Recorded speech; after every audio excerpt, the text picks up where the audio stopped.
একটা ইমেল আসলো আমার কাছে, তাতে লেখা আছে ট্রেন্ডস অ্যান্ড পলিসিস, মানে ভিডিওটা রিমুভ। কী করবো বুঝতে পারছি না, জানি না চ্যানেলের কোনো ক্ষতি হবে কি।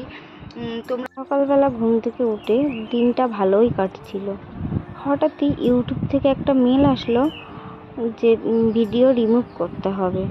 কি আর করা যাবে, ইউটিউবের কথা, আমি হয়তো কোনো ভুল করে ফেলেছি, তাই জন্য ইউটিউব থেকে মেল পাঠানো হয়েছে। তো কথা মতন ভিডিওটি ডিলিট করে দিলাম। কি আর করা যাবে, আমার ইউটিউবে সার্চ করে দেখলাম, এর কোনো উপায় পেলাম না, তো ডিলিট করে দিলাম। বেশি ভাবনা চিন্তা করলাম না, কারণ বেশি ভাবনা চিন্তা করলে মাথা যন্ত্রণা শুরু হয়ে যাবে। ভাবলাম এটা হওয়ার ছিল তাই হলো, হয়তো আমি কোনো ভুল করেছি তার জন্য হয়েছে। শুভ সকাল সবাইকে আমার চ্যানেলে স্বাগত জানাই। কেমন আছো সবাই? আশা করছি ভালো আছো, আমিও ভীষণ ভীষণ ভালো আছি। তো আজকে ব্লগটি আমি এখান থেকে শুরু করছি, তোমরা সবাই ভিডিওটি দেখতে থাকো, আশা করছি ভিডিওটি তোমাদের ভালো লাগবে। একবাদ হয়ে গেল জানো, তুমি সকাল থেকেই দিনটা খুব ভালো যাচ্ছিল, সকাল থেকে উঠেই। এবার হঠাৎই 10টার সময় ইউটিউব থেকে একটা কমিউনিটি গুগল থেকে একটা ইমেল আসলো আমার কাছে, তাতে লেখা আছে ট্রেন্ডস অ্যান্ড পলিসিস, মানে ভিডিওটা রিমুভ করতে হবে। কি করব, আমার ভিডিওটাতে কোনো খারাপ ভাষা বা খারাপ কিছু লেখা নেই, জাস্ট থাম্বনেল আছে যে আমি কেন অ্যাসিড খেয়েছিলাম, এইটাই তো থাম্বনেল দিয়েছিলাম।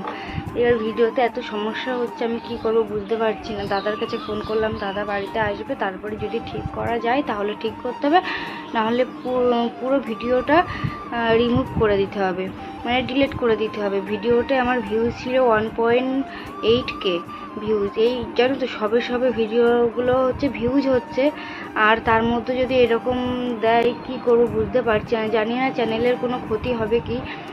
তোমরা কেউ জানলে আমাকে কমেন্ট করতে পারো। আমি খুব বড় বিপদে পড়েছি, আর কিছুই ভালো লাগছে না। সেই যে 2-3 ঘন্টা ধরে ইউটিউব দেখলাম, কিন্তু কিছু ঠিক করতে পারছি না। কেউ বলছে যে থাম্বনেল বা হচ্ছে থাম্বনেল ঠিক করলে হয়ে যাবে, তো থাম্বনেল ঠিক করছি তাও তো হচ্ছে না।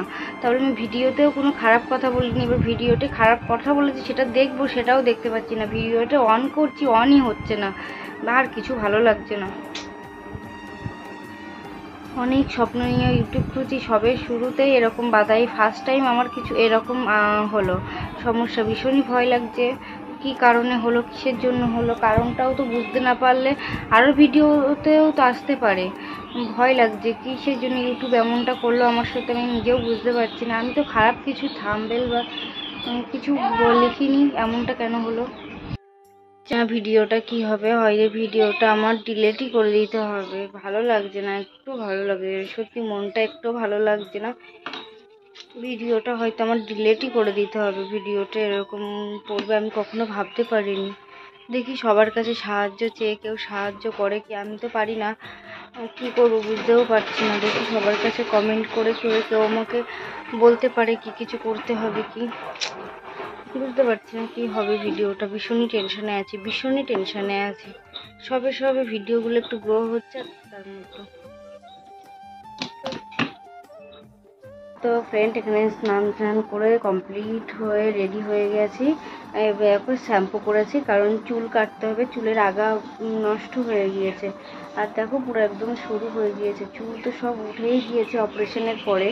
অনেক ওষুধ খেয়েছিলাম অপারেশনের সময়, আর অনেক ইঞ্জেকশনও করেছে, তার জন্য সব চুল উঠে গিয়েছে। আর আজকে শ্যাম্পু করেছি কারণ চুলের আগা কাটবো তার জন্য। আর হচ্ছে বাড়িতে যাব, তো এখন ব্যাগ গোছাবো। আজকে দিনটা না সত্যি আমার ভীষণই খারাপ গিয়েছে। এমনিতে সকালবেলা যে ফোনে ইউটিউব থেকে মেল আসলো একটা, ভিডিও হচ্ছে ডিলিট করতে হবে, তার জন্য তা রিমুভ করে দিয়েছি ভিডিওটা। আর এখন ব্যাগ গোছাবো, বাড়ি যাব বলে। তোমরা ভিডিওটি দেখতে থাকো। বাড়িতে যাব, আয়ুষের বাবা আসবে, এসে ওকে নিয়ে আমাদেরকে নিয়ে চলে যাবে। তো আমি ব্যাগটা গুছিয়ে নিই। আর এখানে দেখো মা পুরো সব মশলার কৌটোগুলো বের করে দিয়েছে। মা বলছে যে তোর কী কী মশলা লাগবে তুই নিয়ে যা, মানে সোনা মায়ের মুখে ভাতের সময় অনেকটা মশলা বেশি হয়েছিল, তো মা বললো তুই কিছুটা নিয়ে যা আর কিছুটা আমি রেখে দেবো। আমি মাকে বললাম যে নিয়ে যাওয়া লাগবে না, তাও কিছু কিছু মশলা দিল। আর দেখি সেগুলো সব নিয়ে নিই আর ব্যাগটা প্যাকিং করে নিই। তোমরা দেখতে থাকো ভিডিওটা, আর ভিডিওটা স্কিপ করবে না, অনেক কিছুই দেখতে পাবে। আজকে বাড়িতে যাব, বাড়িতে যেতে যেতে কী কী করি বা কোথায় কোথায় ঘুরতে যাই সব কিছু এই ভিডিওটায় দেখতে পাবে। আশা করছি আজকে ভিডিওটা অনেকটাই বড় হবে, কারণ অনেক কিছুই দেখানোর আছে তোমাদেরকে। আর যদি সন্ধে হয়, রাত হয়ে যায়, তাহলে তোমাদেরকে কিছুই দেখাতে পারবো না। টাটা, দেখতে থাকো ভিডিওটা। বাড়ি থেকে যখন এসেছিলাম বাপের বাড়িতে খুব আনন্দ নিয়ে এসেছিলাম, আর আজকে যখন বাপের বাড়ি থেকে বাড়িতে যাব বলে ব্যাগ গোছাচ্ছি, তখন মনটা যেন কেমন একটা করছে। যতই ব্যাগ গোছাচ্ছি কিন্তু সেই জন্য মনের ভিতরে একটা খারাপ লাগা কাজ করছে। কি করবো বলো তো, মেয়েদের তো একটাই পরিচয় শ্বশুর বাড়ি। যেখানেই থাকি কেন শ্বশুর বাড়ি ফিরে যেতেই হবে বিয়ের পরে।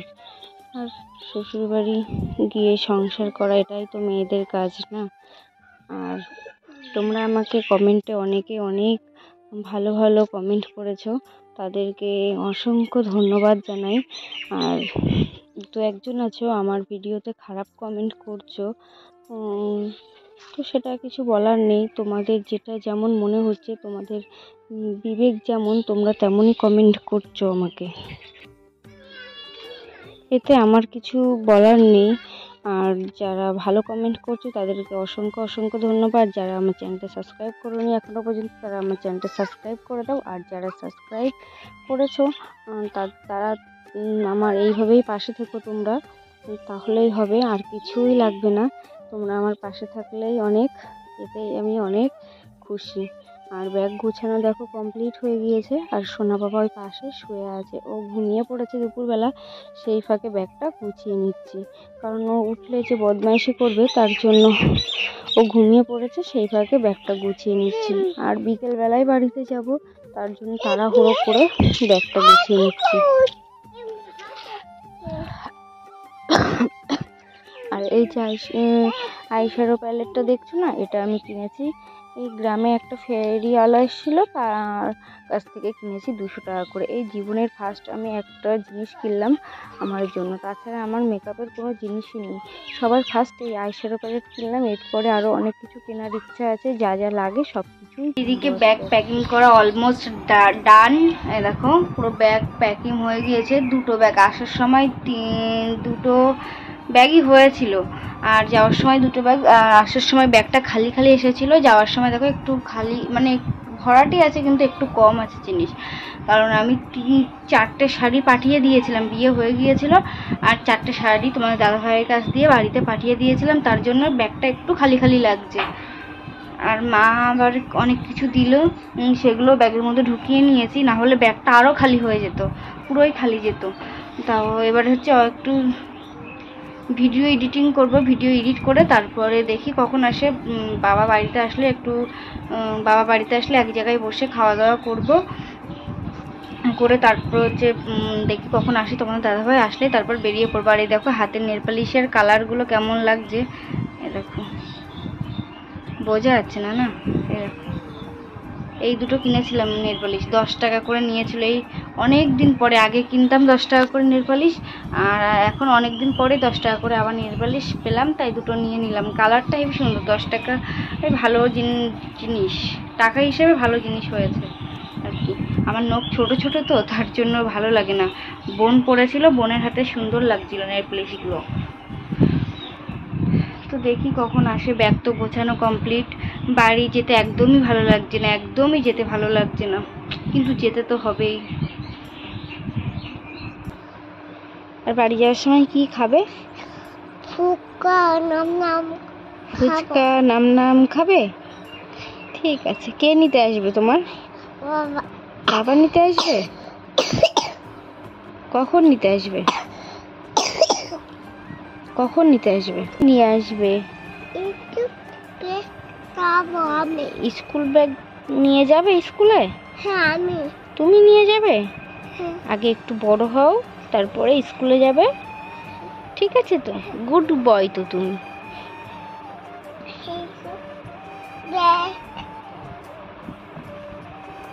School bag.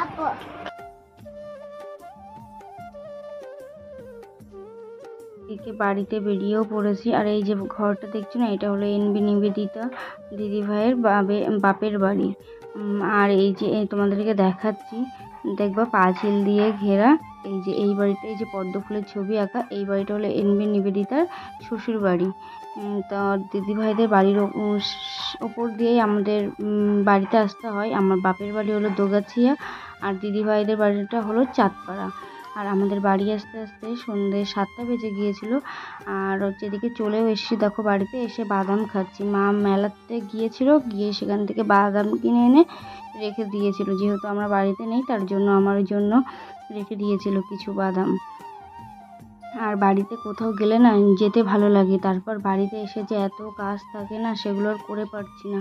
আর এই দেখো আমাদের মুরগিগুলো কত বড় হয়ে গিয়েছে। 10-9 দিন মতন গিয়েছিলাম বাপের বাড়িতে, এসে দেখি যে বড় হয়ে গিয়েছে মুরগিগুলো। আর সব কিছুই যেন ওলট পালট লাগছে, ফাঁকা ফাঁকা। কদিন ছিলাম না বাড়িতে। আর এখানে কাঁকড়া, নোনা কাঁকড়া, তার জন্য লবণ জল দিয়ে ওখানে মানে ছিটা দিচ্ছে। আর এত মানে কষ্ট হয়ে গিয়েছে না বাড়িতে এসে। ওই যে রাস্তা প্রায় 1 ঘন্টা লাগে বাবার বাড়ি থেকে শ্বশুর বাড়ি আসতে বাইকে। আর এখানে দেখো মেকু কাঁকড়া বলে হয়তো এগুলোকে। আর এগুলোকে কী মাছ বলে আমি জানি না, সঠিক বড়ু মাছ হয়তো হবে, আমি সঠিক জানি না। দেখো অনেকটা দেখে মনে হচ্ছে যে কেঁচোর মতন দেখতে। আর তারপর চলে এসেছি ছাদে। মা বললো ছাদে স্ট্রবেরি পেকেছে, এগুলো তুলে নিয়ে এসো। তো আমিও মায়ের কথা মতন ছাদে চলে এসেছি স্ট্রবেরি তুলতে। আর এসে দেখো ছাদে পুরো অন্ধকার। আর দেখো মা আমার স্ট্রবেরিগুলো একটাও তোলেনি, সব স্ট্রবেরি ধুয়ে দিয়েছে আমার জন্য, আমি বাড়িতে এসে খাবো তার জন্য।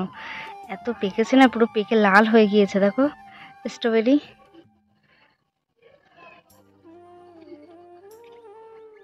আরও একটা ছোট।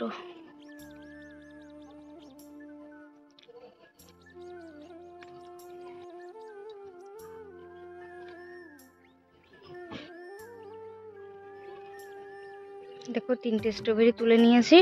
আর এটা হচ্ছে স্ট্রবেরি গাছের থেকে, এই যেখান থেকে একটা গাছ হবে, তাই মা এখানে মাটি দিয়েছে। আর এই যে আমার সেই লঙ্কার চারাগুলো দেখো কি সুন্দর হয়েছে, লঙ্কা গাছগুলো হেবি সুন্দর হয়েছে লঙ্কা গাছগুলো। এগুলো তুলে এবার অন্য জায়গায় দেব।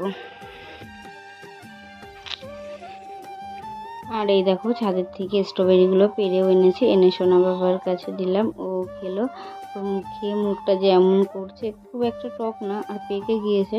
একটা শুধু একটু পাকতে বাকি ছিল। আর এত সুন্দর গন্ধ না, তোমাদেরকে কি বলবো, সুন্দর গন্ধ, ভীষণই ভালো লাগছে। খেতে যতটা না ভালো, ততটা দেখতে আর গন্ধ তো ভালো। সবাইকে অল্প অল্প করে দিলাম, দিয়ে সবাই মিলে ভাগযোগ করে খেলাম। 3টে স্ট্রবেরি 5-6 জন মিলে ভাগযোগ করে খেলাম। তো আজকে ভিডিওটি এই পর্যন্ত থাকুক। ভালো লাগলে ভিডিওটি লাইক সাবস্ক্রাইব করে দিও, এবং যারা আমার পাশে আছো তাদেরকে অসংখ্য ধন্যবাদ। আর যারা আমার ভিডিওটি দেখছো তাদেরকে একটা করে কমেন্ট করে যেতে রিকোয়েস্ট করছি, কারণ তোমরা কমেন্ট করলে আমার ভিডিও করতে আরও বেশি মানে ভালো লাগে। আর দেখো শাশুড়ি মাকেও দিয়ে